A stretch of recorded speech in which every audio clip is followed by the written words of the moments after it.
अस्सलाम वालेकुम एवरीवन। आज का हमारा टॉपिक है सिंधी सेंट्स यानी सिंधी सूफ़ी बुज़ुर्ग जो रहे हैं सिंध में, उनके बारे में आज हम डिस्कस करेंगे, जो कि हैं शाह अब्दुल लतीफ़। शाह अब्दुल लतीफ़ सिंध के बहुत ही बड़े शायर और बुज़ुर्ग माने जाते हैं। वो रहे हैं हमारे पास 1689 हाला में पैदा हुए, 1752 भिट शाह में ही उनकी डेथ हुई। ये जो इनका टाइम पीरियड जो था वो कलोनियल डेंसिटी में था, यानी कलोनों के दौर का रहा है। शाह करीम बुल्लीवारो जो कि रहे हैं 1536 में पैदाइश इनकी, 1623 टंडर मोहम्मद खान में इनकी डेथ हुई है। ये मुगल डेंसिटी में सेंट हैं, सूफी सेंट रहे हैं। और सूफी शाह इनायत ये 1655 झोंक शरीफ में बर्थ हुई है और 1780 में झोंक शरीफ में इनकी डेथ हुई है।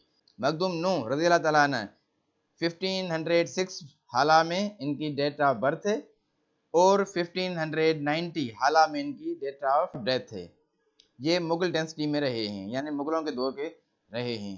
कलंदर लाल शहबाज ये रहे 1117 में मरखंड ईरान की पैदाइश है इनकी, 1274 में इनकी जो है आरामगाह है यानी डेट ऑफ डेथ। उसके बाद है सचल सरमस्त।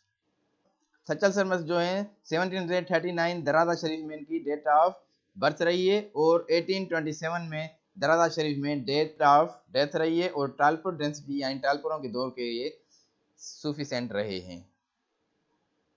अगर आपको हमारे वीडियोस अच्छे लग रहे हैं, लाइक करें, कमेंट करें और शेयर करें ताकि ज़्यादा लोग हमारे वीडियोस का फ़ायदा उठा सकें।